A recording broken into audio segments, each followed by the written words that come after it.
আমরা আজ যেখানে দাঁড়িয়ে রয়েছি সেটি কুপার্স হাসপাতাল নামেই পরিচিত।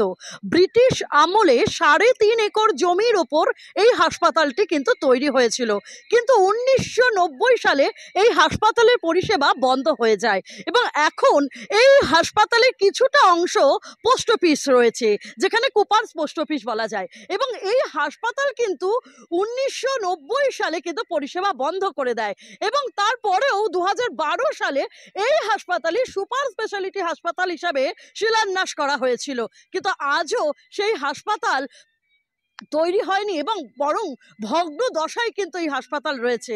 এবং বলা যেতেই পারে অন্ধকার যত নামে ঘনিয়ে আসে তখন কিন্তু এই হাসপাতালটাই কিন্তু নেশার আতুরঘর হিসাবে তৈরি হয়। দুদিন আগে বাড়ির আবর্জনাগুলোকে পোস্ট অফিসের সামনে এসে ফেলে দিয়ে গেছেন, যার জন্য পোস্ট অফিসে দুর্গন্ধে আমরা কাজ করতে পারছি না। মানে এই হাসপাতালে কিছুটা অংশ পোস্ট অফিস রয়েছে। হ্যাঁ, একদম ডান দিকে পোস্ট অফিস আছে। তো এটা পঞ্চায়েতকে জানানোর পরে পঞ্চায়েত থেকে একজন সুইপার পাঠানো হয়েছে।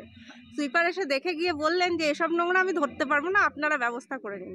তো পরের দিন আমাদেরকেই ওই নোংরা তুলে পরিষ্কার করে আজকে আমরা অফিস করতে পারছি ঠিকঠাক করে। এই অভিযোগ সাধারণ মানুষ আমাদের কাছে করছে। আমরা পুলিশ প্রশাসনকে বলেছি, দেখুন পুলিশ প্রশাসনের তো অনেক কাজ আছে, কিন্তু পুলিশ প্রশাসনকেও তো ইন্টিমেশনটা দিতে হবে। সে কে দেবে? পৌর প্রশাসন।